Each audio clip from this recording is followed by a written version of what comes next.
Olá pessoal, tudo bem? Bem-vindo a mais um Falco Responde, onde eu respondo as dúvidas do pessoal da nossa comunidade. Se você tiver alguma dúvida e você gostaria que eu respondesse nesse quadro que vai ao ar aos sábados, normalmente na quarta-feira lá no nosso Instagram, Terapia Cognitiva Online, eu faço um stories pedindo as perguntas e também faço uma postagem aqui no nosso canal do YouTube, então se inscreva no nosso canal, uma postagem escrita pedindo para você enviar sua dúvida através dos comentários. Aí você envia lá e aí eu respondo, gravo o vídeo e posto no sábado.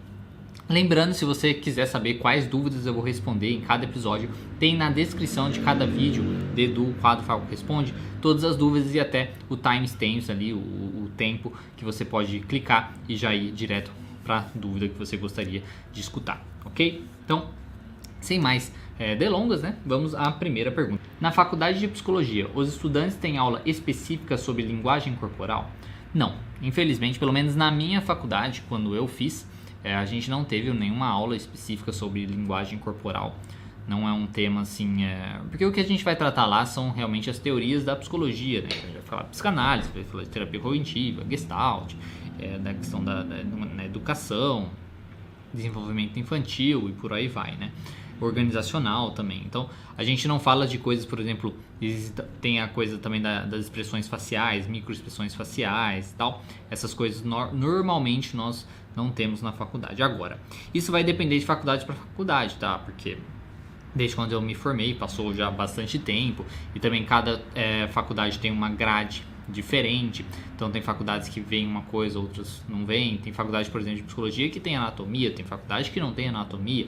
Então muda muito, né, de faculdade para faculdade. Então não tem como falar se em todas as faculdades de psicologia não tem em todas as faculdades de psicologia não tem essa matéria, né, ou aula, que seja, ou uma discussão sobre isso das linguagens corporais. Mas na minha faculdade, no entanto, não teve. Eu acho difícil ter, né, porque por mais que se fale bastante nisso e tal, não é uma coisa que nós vamos... Não vai ter nada prático para fazer com isso. É uma coisa puramente teórica e tal, de curiosidade, mas não que você vá usar alguma coisa nisso, né, e tal. Uma coisa mais prática para fazer isso. Poderia ser interessante ter, e pode até ter uma coisa meio extra, talvez, ou um professor trazer por conta própria mesmo de colocar. Mas normalmente não tem, ok? Então, se essa é a sua dúvida, se na faculdade de psicologia os estudantes têm aula específica sobre linguagem corporal, nós não temos isso, ok? O que a gente sabe sobre linguagem corporal acaba sendo mesmo de artigos, de livros e matérias que a gente vê aí, às vezes pela internet, pelas notícias e tal. Pela faculdade, normalmente não. Posso estar enganado que às vezes no sentido, às vezes outras faculdades possam ter, né? Mas na minha não teve e não conheço nenhuma outra pessoa que fez psicologia também em outras faculdades que teve essa matéria. Segunda pergunta, como lidar com o fato de precisar fazer algo, mas pela ansiedade fugir? Bom, primeiro assim, né? Se você precisa fazer algo, primeiro de tudo é interessante buscar a motivação, né, para isso. Você precisa fazer isso por quê? Então às vezes trabalhar inicialmente a motivação para isso, o que você vai ganhar fazendo aquilo, por que você precisa fazer aquilo, quais as vantagens de fazer aquilo, para aquilo tentar te motivar, para você entender a necessidade daquilo. Porque quanto mais você entende por que aquilo é importante de ser feito, seja para o seu eu presente ou o seu eu futuro, aquilo vai te ajudar a se motivar e a ter mais uma atitude mais de querer fazer aquilo, né? Porque a gente tem que entender que nós não somos seres tipo você presente e basta, né? Todas as nossas escolhas, todas as nossas decisões, atitudes, comportamentos, elas se refletem, né, no nosso eu presente, no nosso eu de amanhã, no nosso eu daqui um mês, daqui 2 anos, daqui 5 anos, 10 anos, enfim. Todos os nossos comportamentos, nossos pensamentos, por aí vai, isso vai influenciar aí nós vivemos num espaço-tempo, né? Então daqui para frente. Então, entendendo isso, né, que às vezes você precisa fazer uma coisa, mas a gente foca muito no presente, mas eu não quero fazer isso e tal. Mas entendendo que as consequências daquela coisa vai refletir também no seu futuro, né, no seu eu do futuro, positivo ou pro negativo. Então a primeira coisa para se fazer é trabalhar com a motivação. Por que que você precisa fazer isso? Por que que é importante fazer isso para você, mesmo que você não queira, tá? Primeira coisa. Porque seja por ansiedade, seja por tristeza, seja o que for, né, por preguiça, isso é a primeira coisa que tem que ser feito para que você tenha uma motivação melhor, né, maior para você conseguir fazer isso e se dedicar mais para poder fazer aquilo. Depois, né, entra na questão, por exemplo, especificamente da ansiedade, né, que você vai fugir. Normalmente aí você tem que identificar por que você considera isso tão ruim, porque normalmente na ansiedade são duas coisas, né, ou duas coisas juntas ou podem acontecer separadas também. A gente considera aquela situação um perigo muito maior do que ele realmente é, ou às vezes nem é um perigo, né? Mas a gente considera aquilo muito maior do que realmente é. E a gente considera as nossas capacidades de lidar com aquele perigo ou de lidar com as consequências daquele perigo muito menor do que realmente é, né? Então, essas duas coisas quando acontecem, né, aí a gente acaba tendo muita ansiedade e às vezes tendo comportamento de fugir, né, de esquiva da situação. Então, analisar isso, trazer esse perigo exagerado aí para a realidade, fazendo questionamentos, né? Será que realmente é assim, né? Quantas vezes isso realmente aconteceu? Quantas vezes você já viu isso acontecer? Já passou por uma situação assim antes? Você já conseguiu superar essa situação antes?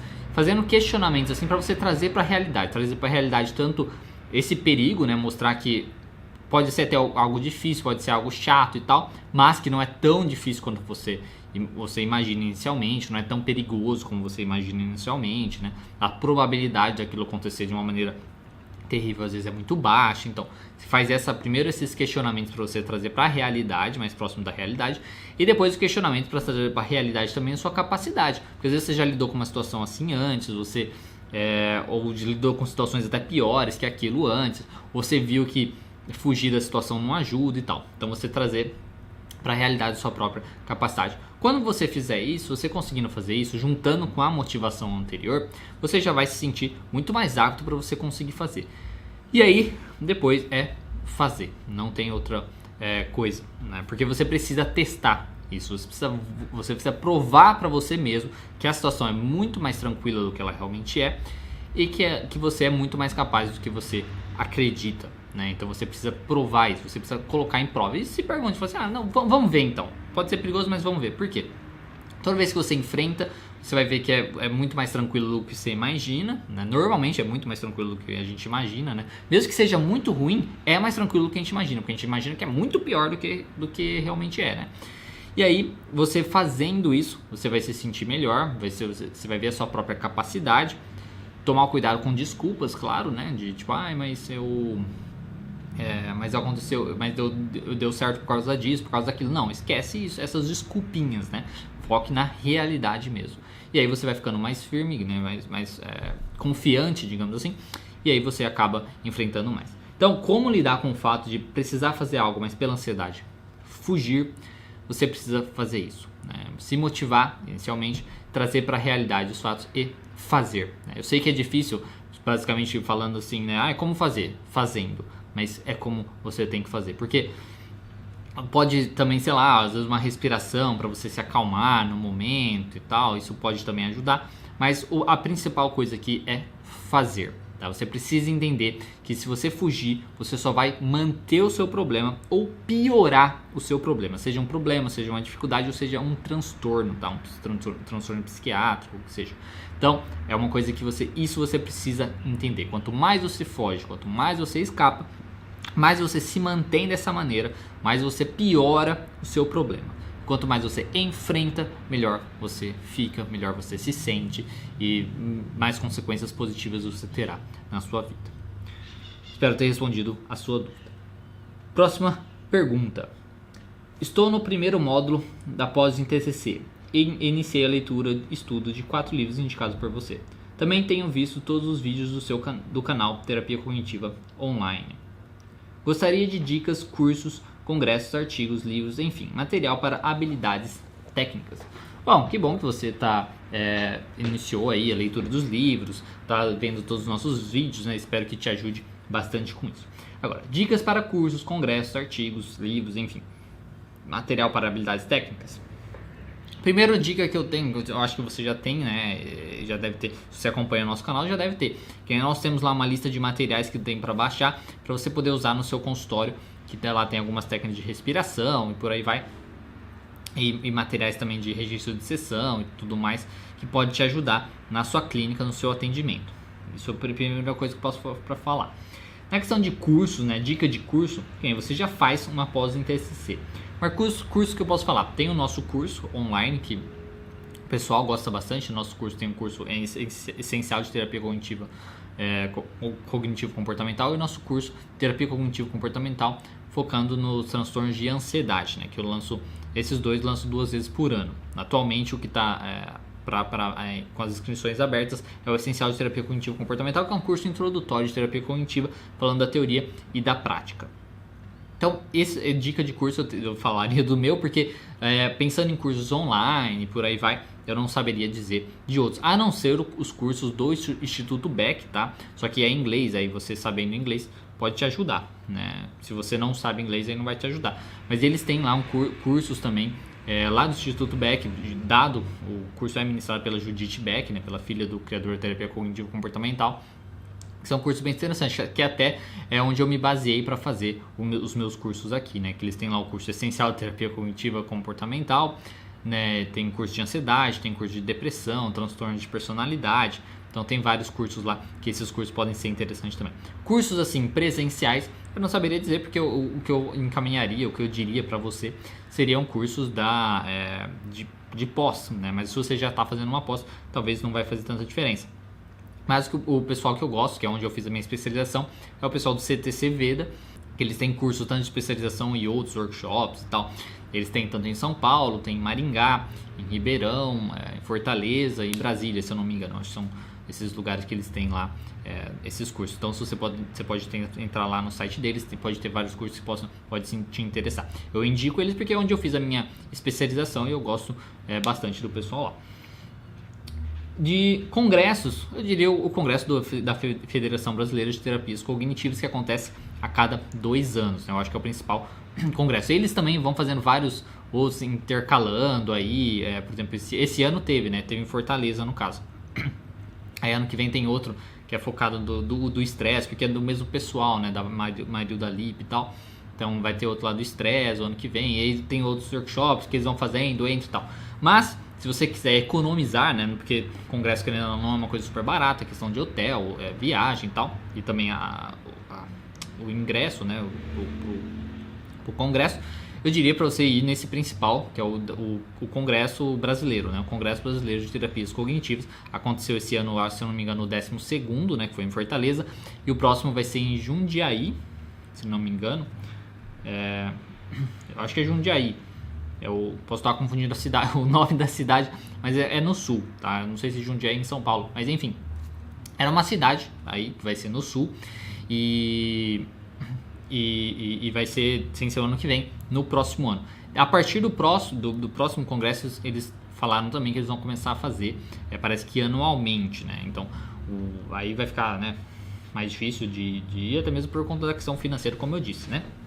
Mas de qualquer maneira, como eu disse, os congressos que eu aconselho é esse, tá? O congresso da Federação Brasileira de Terapia Cognitiva, que seria o congresso brasileiro mesmo. Então, como já vai acontecer daqui 2 anos, pode ir juntando um dinheiro aí para você conseguir.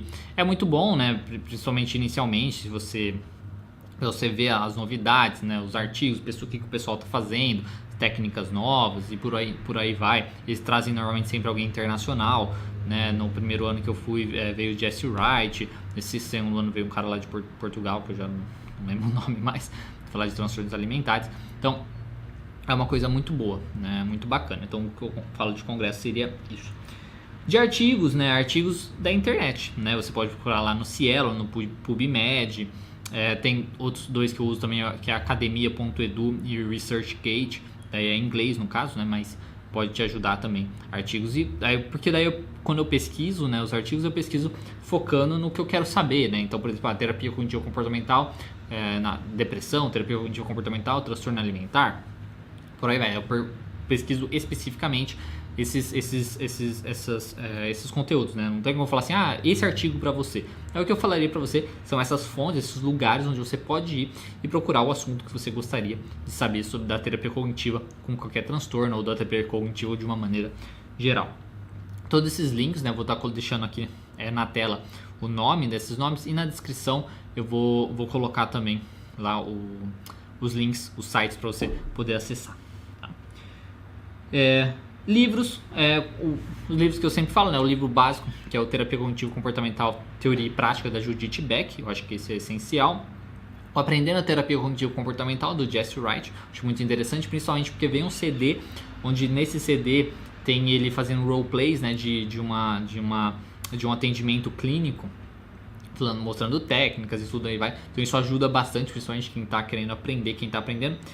Outro que é A Mente Vencendo o Humor, que eu acho interessante, que é um livro mais para pessoas gerais, assim, só que é utilizando a terapia cognitivo-comportamental. Então é um livro que dá para você aprender tanto algumas coisas novas, tem lá também alguns questionários que dá para você utilizar na clínica também para questionar questão de depressão, de ansiedade, por aí vai. Então é muito interessante por conta disso também.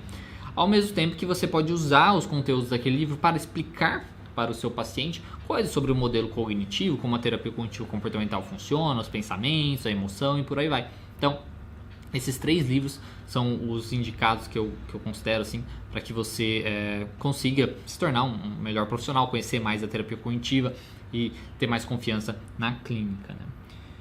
E material para as habilidades, né? Eu acho que é isso, né? Basicamente isso que eu já falei. E também tem um livro que é um livro de técnicas de terapia cognitiva, que é o do Robert Leahy, se eu não me engano, que é Técnicas de Terapia Cognitivo Comportamental, que é um livro também que pode te ajudar a ter mais técnicas aí da terapia cognitiva, conhecer mais técnicas que você pode aplicar.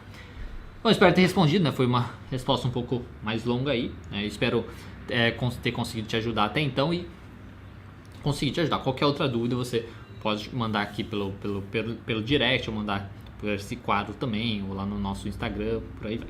Okay. Próxima pergunta. Quais alternativas de renda para psicólogos além do consultório?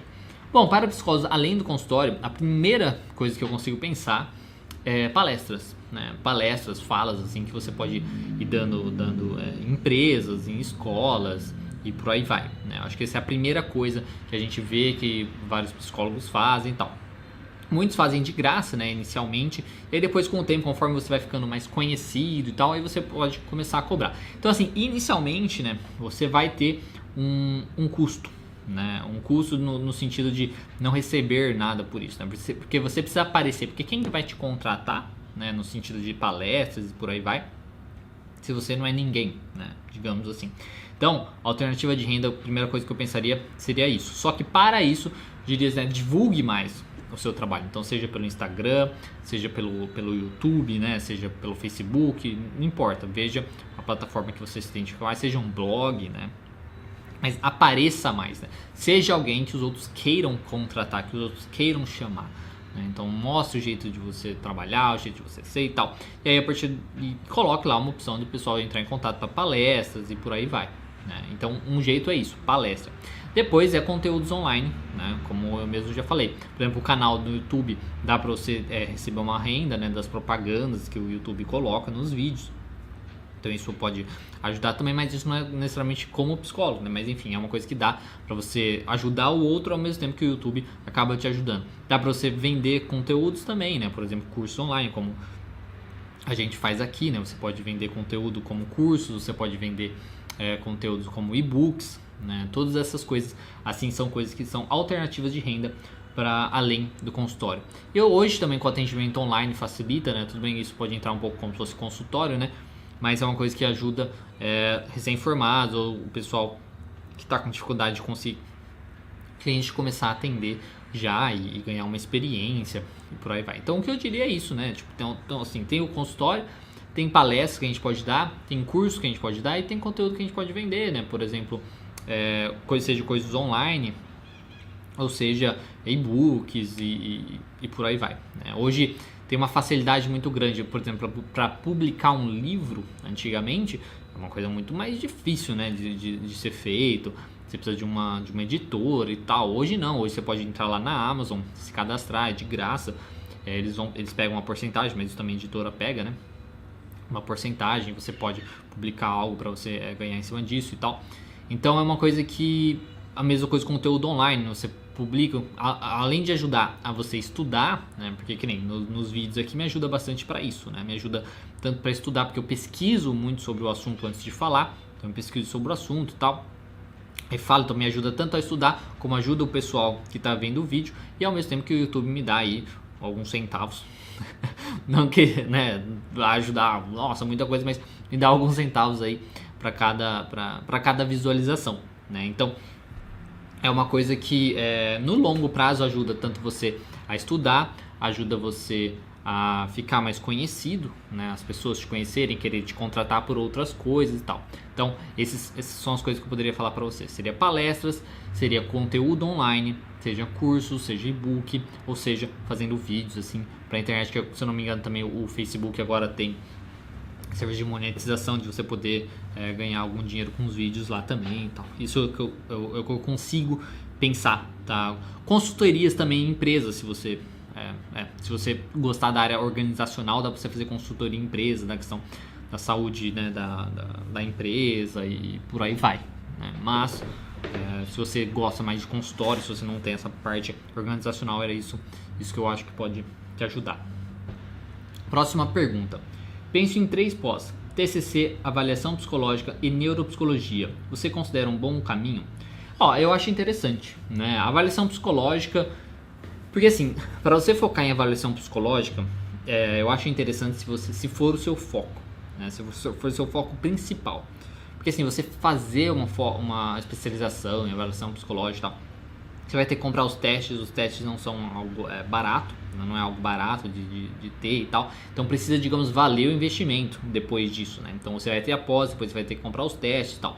Então é interessante se é o caminho que você quer seguir, você quer ser uma pessoa que vai ser referência ali para avaliação psicológica. Preciso fazer avaliação psicológica, tá, manda para ela, né? Tipo, manda para você, nesse sentido.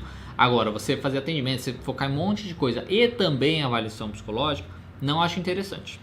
Essa é uma opinião minha, né?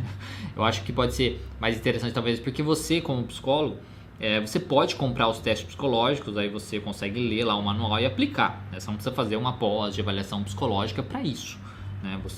Lógico que você precisa entender o teste e tal, mas às vezes não é uma coisa que você precisa de uma pós para isso. Então, se você tem um teste, que nem eu mesmo aqui, eu aplico os testes do Beck, né? Do inventário Beck de vez em quando, que é o de depressão, de ansiedade, de desesperança, e né, não tive uma pós para isso, entendeu? Então comprei o teste, né, comprei o manual, li o manual e apliquei. Também vi um pouco na faculdade, né, mas mesmo assim, né, a gente não lembra tudo, né? Então, e aplico, né, de vez em quando. Mesma coisa, o BFP eu aplico também, que é o teste de personalidade, que é The Big Five, né, os grandes 5 fatores de personalidade. Mesma coisa, comprei o teste, li o manual e tal, e aplico. Então é uma coisa que não sinto a necessidade. Agora, se você quer focar nisso, não, quero ser uma pessoa que vai ser referência em avaliação psicológica, beleza, faça essa pós e tal. Se não é isso, se você só quer aplicar de vez em quando, tal, não acho bacana, tá? É uma opinião minha.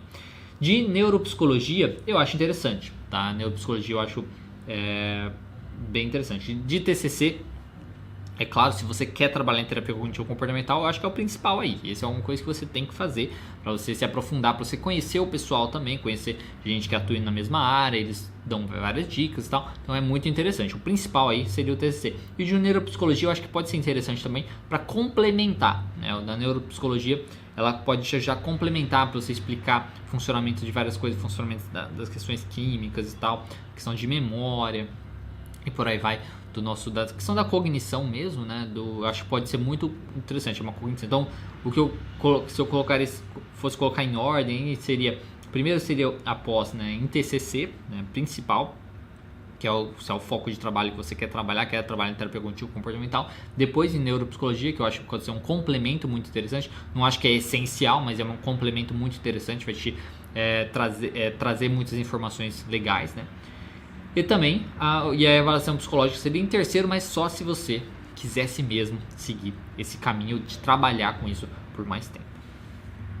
Próxima pergunta. Em alguns dos seus vídeos aparecem imagens, figuras, frases. Qual ferramenta você usa? Bom, nisso é uma pergunta mais técnica, né, assim, da questão dos nossos vídeos.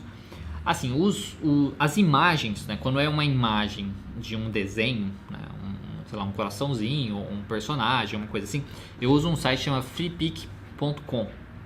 Vou deixar o link aqui e o link na descrição também, que é um site onde você pode baixar, né, de graça, algumas imagens lá do site. Só que ele não vem a imagem assim pronta para você já colocar, né? Ele vem tipo com várias imagens ou vem com um fundo e por aí vai. Aí eu uso um programa que chama Adobe Illustrator, né? Onde eu consigo pegar a imagem que eu quero, né? Eu ver que ele vem vetorizado, né?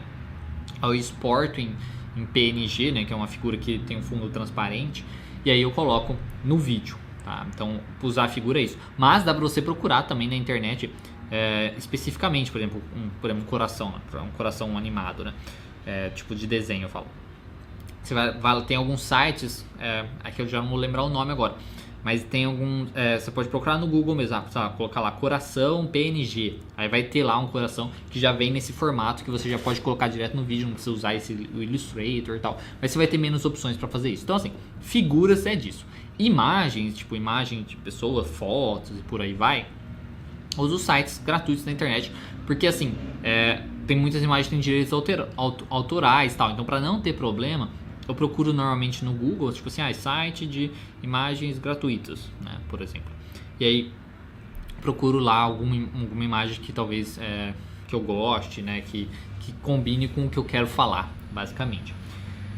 E todas as coisas, por exemplo, que são, por exemplo, o meu nome aparecendo, o título do vídeo, pedindo para o pessoal se inscrever, para curtir o vídeo, por aí vai, que aparece na tela também. Isso são coisas que eu mesmo faço no programa de edição de vídeo. Aí eu posso fazer duas coisas, ou também coisas do vídeo, por exemplo, mostrando o modelo cognitivo, aparecendo a situação, pensamento, tal, alguma frase, por aí vai.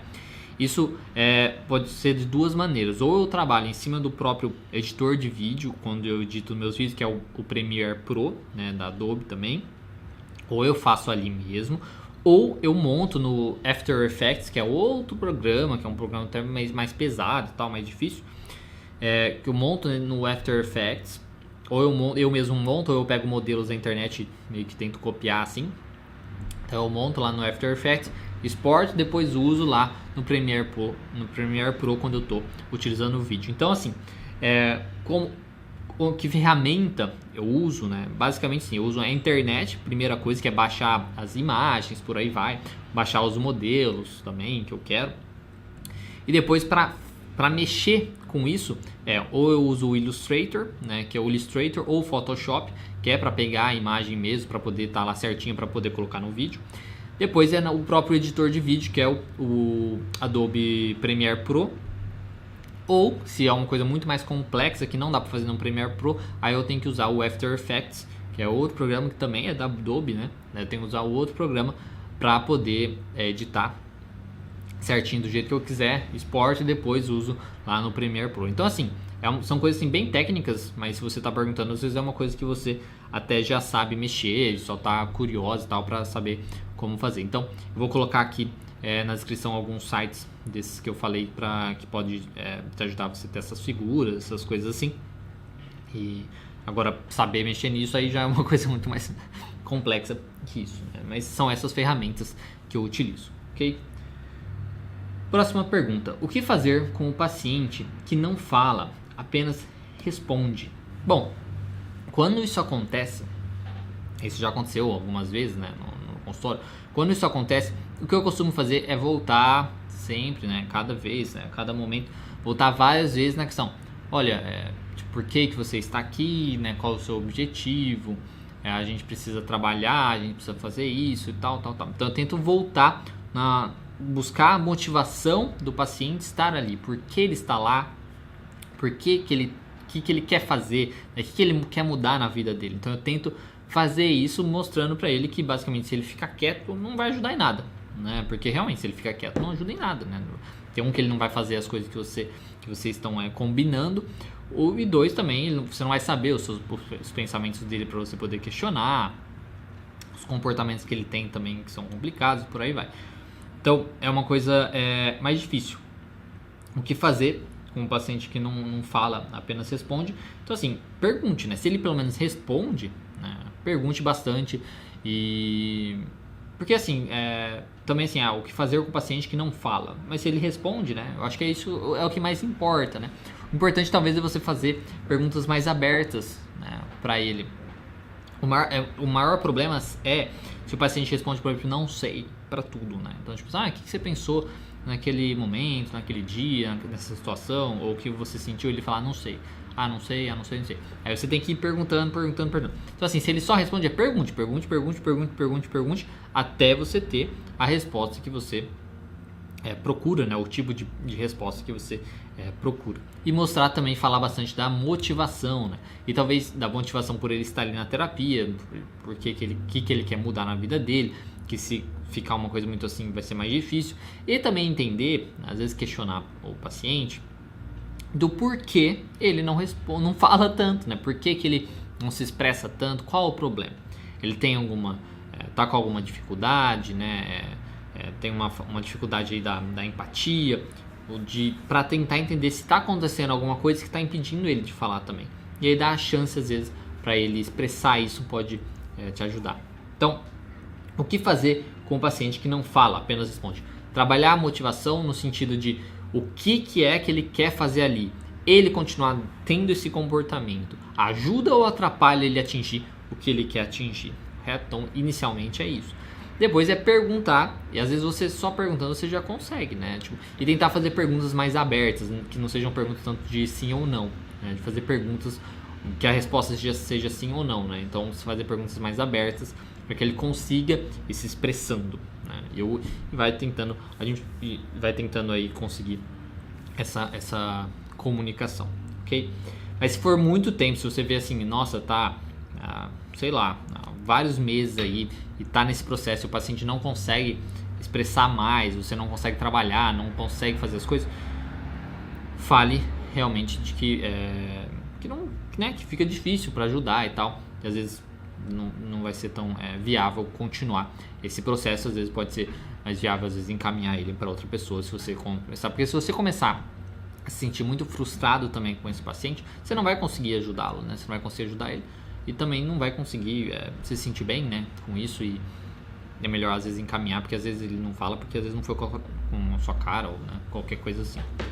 Inicialmente, então, tentar trabalhar o porquê que isso é ruim e o porquê que ele faz isso, né, a motivação dele, ok? Se tiver alguma outra dúvida, só mandar depois. Próxima pergunta. De acordo com o modelo cognitivo, acontece a situação, o pensamento automático e as reações. Em relação às reações, elas sempre acontecerão das três formas no mesmo pensamento, comportamento, fisiológico e emoção? Não necessariamente, tá? É porque assim, quando a gente fala, por exemplo, comportamento, a gente inclui várias coisas. Por exemplo, se eu tenho um pensamento sei lá, que me traz ansiedade, né? Eu tenho um pensamento, ai meu Deus, não vou dar conta, tá? Me traz ansiedade. O meu comportamento, às vezes pode ser de ficar parado, né? De ficar paralisado, pode ser de fugir, no caso de não ir, fazer a coisa e tal. Isso, quando a gente olha de uma maneira mais superficial, a gente pode pensar, a pessoa não teve nenhum comportamento, ela não fez nada. Só que ela deixar de fazer alguma coisa, ou ficar paralisado, por aí vai, isso também é considerado um comportamento, tá? Isso também é uma atitude. Então, o comportamento sempre tem. Tá? O comportamento pode ser, respirou fundo, focou ali para tentar desviar do pensamento. Isso também é um comportamento. Você tentar forçar a pensar em outra coisa, isso é um comportamento. Você focar e sabe, preocupação mesmo, isso também é um comportamento. Então, assim, várias coisas até mesmo relacionadas a pensamento também podem ser considerados comportamentos. Então, essas coisas que podem justificar, né, mostrando que a pessoa às vezes tem um comportamento, mas que não fica uma coisa clara. Então, que ela vai ter comportamento, ela vai ter. É basicamente o que ela faz com aquele pensamento. Então, se aquele pensamento fugiu, comportamento. Aquele pensamento enfrentou, comportamento. Aquele pensamento deu um soco na parede, comportamento. Aquele pensamento tentou desviar do pensamento, forçar, é um comportamento. Aquele pensamento bateu a cabeça na parede para tentar desviar o pensamento, é um comportamento. Ficar pensando mais sobre o pensamento, é um comportamento. Então, todas essas coisas, o que ela faz basicamente depois do pensamento é um comportamento.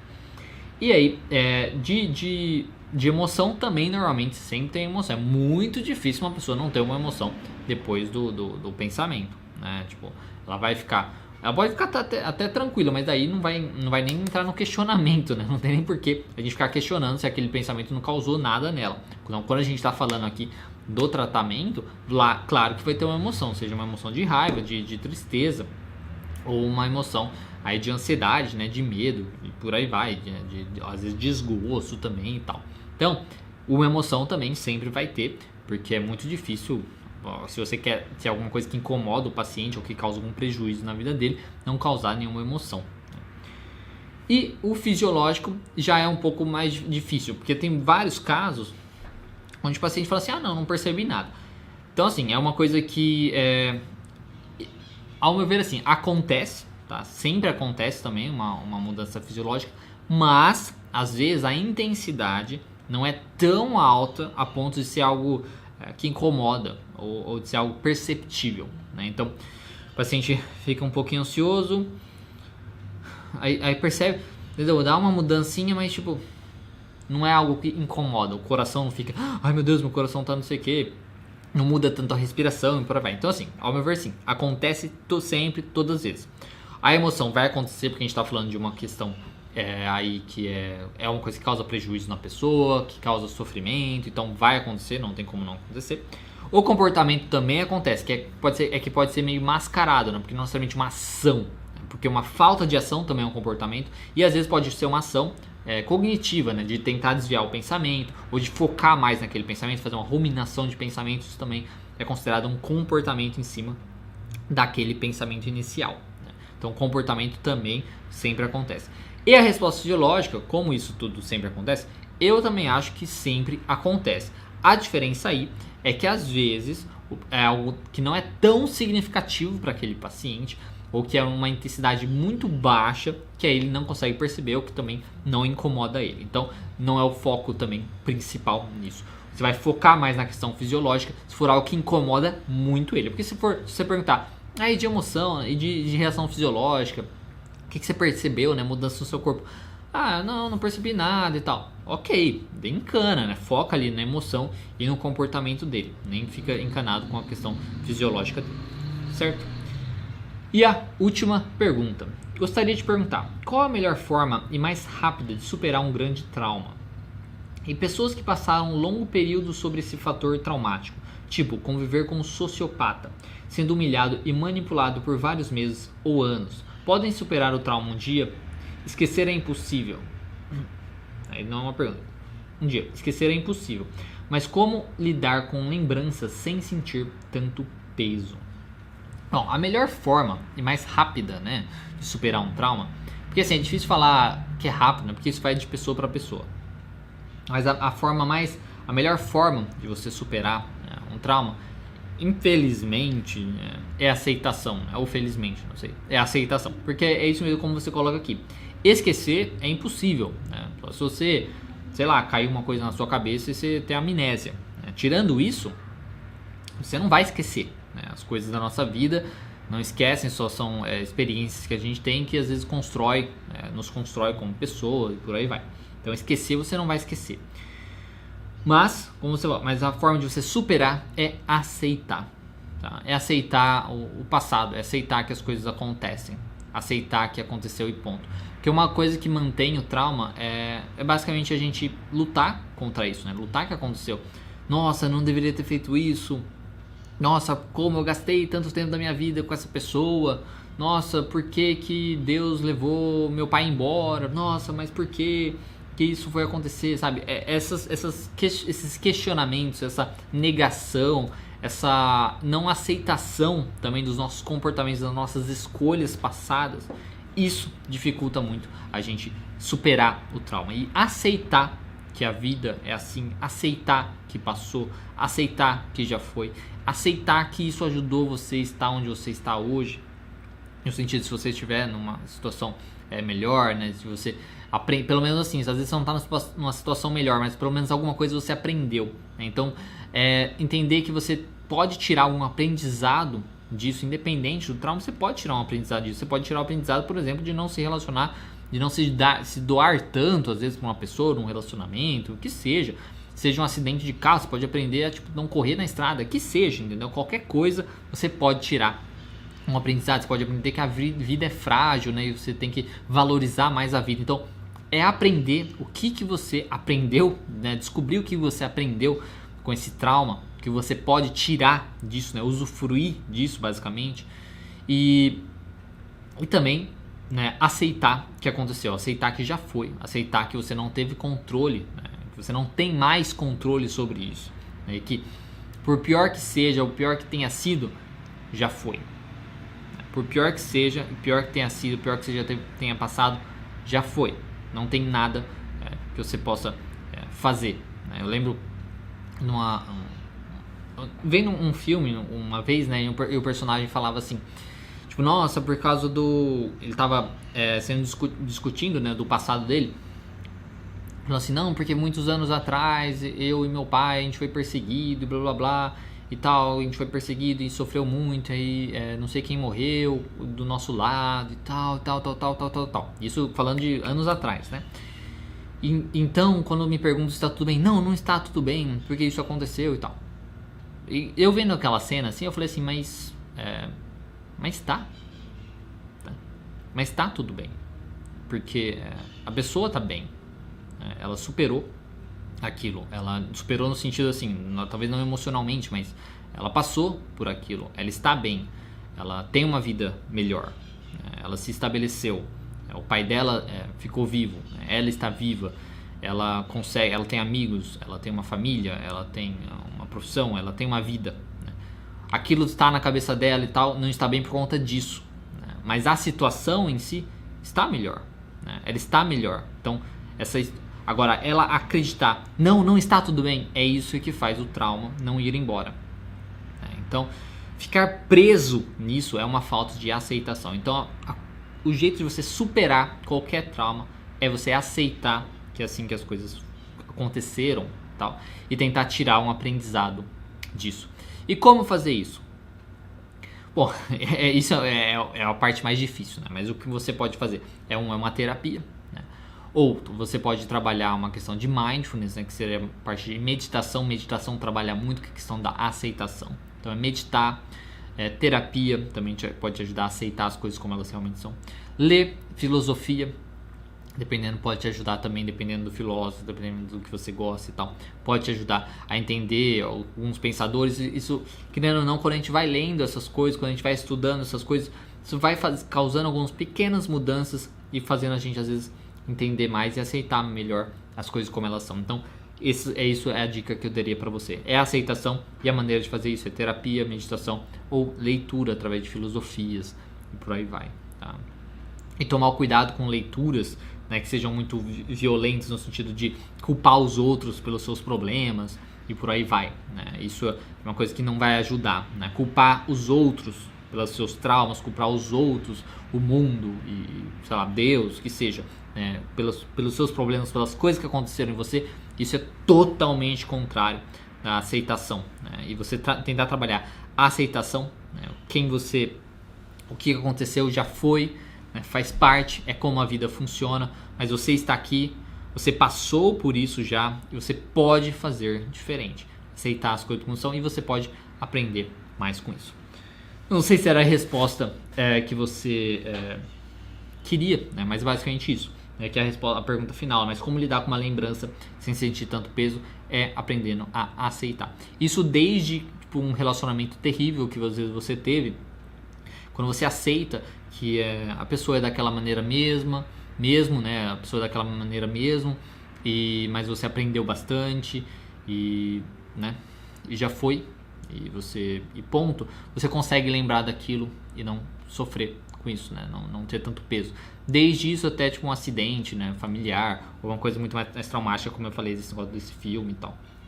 Então, como fazer aceitando, para você conseguir ter uma lembrança sem sentir tanto peso, tanta dor e por aí vai.